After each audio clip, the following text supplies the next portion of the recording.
बजाज के जिस super scooter पर इस वक्त मैं बैठा हुआ हूँ, वैसे तो ये दिखाने के लिए है, यानी शो पीस के लिए है। मगर जिस तरह से सुपर प्रचार बीजेपी और कांग्रेस इस मौके पर कर सकती है, यानी 2023 के चुनाव में कर सकती है, क्या कर रही है, और क्या इस प्रचार से वो हासिल कांग्रेस कर रही है जो हासिल कर सकती है। हालांकि बीजेपी भी यहाँ कम नहीं है, घर बैठे कांग्रेस को मुद्दा दे रही है और अपने आप को कमजोर कर रही है। नमस्कार, मेरा नाम सतीश शर्मा है और आप देख रहे हैं सियासत। आज की सियासत में हम सबसे पहले बात करते हैं भाजपा के प्रत्याशी ताराचंद जैन की। शहर के एक प्रमुख अखबार में इंटरव्यू छपा तो दोनों प्रत्याशी यानी बीजेपी और कांग्रेस के दोनों प्रत्याशियों से सवाल दागे गए, सवाल पूछे गए, दोनों ने जवाब दिए और वो इंटरव्यू यूं का यूं आज सुबह अखबार में छपा।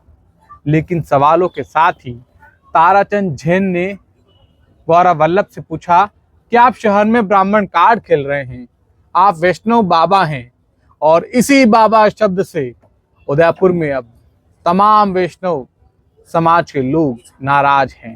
कह रहे हैं कि हमें क्यों बाबा कहा गया, और हम बाबा हैं तो फिर हमारे पास किस मुंह से वोट मांगने आएंगे बीजेपी वाले। और यकीन मानिए, जो ब्राह्मण कल तक एक नहीं हो रहे थे, इस मसले के बाद अब अंदर ही अंदर तमाम ब्राह्मण समाज के लोग एक हो रहे हैं और बीजेपी को हराकर अपने समाज के प्रत्याशी गौरव वल्लभ के पक्ष में एक होकर उन्हें जिताने की बात कर रहे हैं। वैसे ये कोई नई बात नहीं है कि ताराचंद जैन बोलते हुए बहुत ज्यादा शाब्दिक तौर पर ध्यान रखें। बाबा कहने के बाद जो शहर में सियासत चल रही है, उसको लेकर बातें खूब हो रही है। कांग्रेस को बैठे बिठाए ब्राह्मणों को एक करने और बीजेपी को कमजोर करने के साथ ब्राह्मण समाज को साधने का मौका मिल गया है, और यही मौका अब बीजेपी के लिए आने वाले 3 दिनों में बेहद भारी पड़ने वाला है। इस वक्त हम उदयपुर के जगदीश चौक के पीछे लालघाट में रेस्टोरेंट है नजारा, यहाँ पर बैठे हैं। नजारा बेहद खूबसूरत दिख रहा होगा, मगर जो स्कूटर पे मैं बैठा हूँ, कुछ इसी तरह का सुपर मौका है कांग्रेस के लिए। कांग्रेस चाहे तो इस सुपर मौके से अपने आप को सुपर हिट कर सकती है, मगर करे क्या। समाजों के साथ साथ कई मुद्दे अभी भी बाकी हैं जिन्हें वो बुना सकती है। इसी बीच हम लौटते हैं वल्लभ नगर की तरफ। आमतौर पर जब बड़े नेता अपने प्रत्याशी का प्रचार करने के लिए किसी इलाके में जाते हैं, तो कम से कम भाषण में तो 5-7 बार उनका नाम लेना चाहिए, नाम लेते भी हैं। मगर प्रचार की तकनीक का अंदाजा आप लगाइए कि राहुल गांधी वल्लभ नगर में प्रीति शक्तावत को प्रीति शेखावत बोल रहे थे, यानी जिस प्रत्याशी के समर्थन में आप मतदान की अपील करने जा रहे हैं, उन्हें जिताने की बात कर रहे हैं, उन्हें ही आप कह रहे हैं शेखावत। शक्तावत को शेखावत, नाम का कंफ्यूजन हो सकता है, मगर जब आप एक ही प्रत्याशी के लिए हजारों की भीड़ के बीच जाकर गलत बोलेंगे तो उसका मैसेज क्या जाएगा। तो यकीन मानिए, कांग्रेस की प्रचार की तकनीक के पीछे कई सारे सवाल तो खड़े होते हैं। जब राहुल गांधी वल्लभ नगर में सभा को संबोधित कर रहे थे, तो उससे ठीक पहले यानी कुछ देर पहले राजस्थान का घोषणा पत्र जारी हुआ। ये घोषणा पत्र में तमाम वादे थे, तमाम दावे थे कि सरकार बनती है तो ये किया जाएगा, इस तरह से किया जाएगा, और इसके मार्फत तमाम वर्ग को साधने की कोशिश हुई। और इस घोषणा पत्र को राहुल गांधी चाहते तो अपने लाइव भाषण से, सोशल मीडिया से, मीडिया कवरेज से, और खास तौर पर उस इलाके की हजारों की जनता के मार्फत साध सकते थे। मगर इतने लंबे भाषण के दौरान भी राहुल गांधी एक बार भी घोषणा पत्र पर नहीं बोले। वे भटके हुए थे। वे बोल रहे थे वनवासी कल्याण परिषद पर, वे बोल रहे थे आदिवासियों पर, वे बोल रहे थे अंबानी पर, वे बोल रहे थे अडानी पर।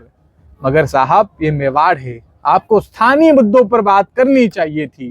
राष्ट्रीय विचारधारा पर आप बात करते हैं, बात करते रहिए, मगर बात तो आपको जिन इलाकों में जाना है वहां की करनी चाहिए।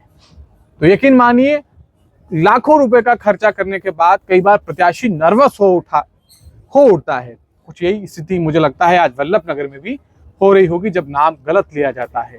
कार्यकर्ताओं में मैसेज जाता है कि जिन्हें हम सबसे बड़े नेता कहते हैं, वो ऐसा कैसे बोल सकते हैं। खैर, ये माहौल कांग्रेस का अपने आप में उदयपुर शहर में तो ठीक है, मगर तमाम इलाकों में अभी भी बेहद कमजोर साबित हो रहा है।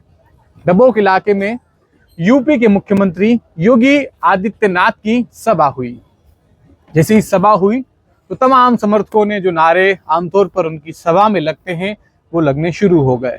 जैसे वो पहुंचे, जय श्री राम, जय श्री राम, जय जय सिया राम के नारे वहां पर लग रहे थे। तो अंदाजा लगाया जा सकता है कि बीजेपी जिस फॉर्मूले पर आगे बढ़ रही है उस पर योगी को लाना और उनका प्रचार और ये नारे किस तरह का संदेश देती हैं।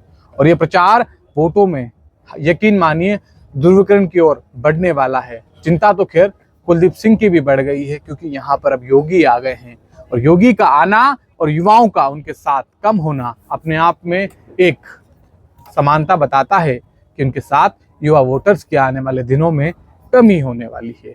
इसी बीच शहर की हम बात करते हैं। हमें तमाम लोग कहते हैं कि आप प्रत्याशियों का इंटरव्यू करते हैं, मगर उदयपुर के प्रत्याशी ताराचंद जैन का इंटरव्यू नहीं करते हैं। हम आपको बताते हैं कि हमने 2 बार उनसे वक्त मांगा है, मगर न जाने वे हमसे क्यों बचते हैं, बात करने से क्यों घबराते हैं, क्यों डरते हैं, टाइम देकर भी क्यों मना कर देते हैं। ये वक्त जाने, राम जाने, लेकिन शहर में बोलना तो पड़ेगा। और कल हमने जैसा कहा था कि जो अच्छा काम करेगा, जो अच्छी बात करेगा, उसकी तारीफ होनी चाहिए। और इसी फॉर्मूले पर, इसी पैटर्न पर हम बात करते हैं आज कल की, यानी आज हम बात करेंगे कल की बीजेपी के रोड शो की। रोड शो में 3-4 लोगों ने बेहद अच्छा काम किया। यहाँ पर अच्छा काम किया शहर के जिला उपाध्यक्ष अतुल चंडालिया ने।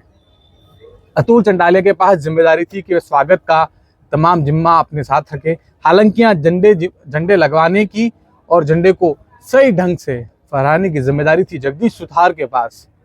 इसके साथ साथ छोगालाल भोई और अतुल चंडालिया ने मिलकर जो सजावट करी और सजावट के साथ साथ शहर भर में रोड शो के जरिए जो काट अशोक गहलोत के रोड शो पर देना था, जो रेस्पॉन्ड देना था, वो देकर दिखाया है। और उसकी चर्चा संपूर्ण उदयपुर में हो रही है कि रोड शो वाकई में सफल रहा। भले ही भीड़ 19-20 रही हो, ग्रामीण की भीड़ कम रही हो, मगर सजावट में कोई कमी नहीं थी। हालांकि जिम्मा तो यहाँ पारस सिंघवी भी संभाल रहे थे, मगर उनकी चर्चा कुछ अलग हो रही है।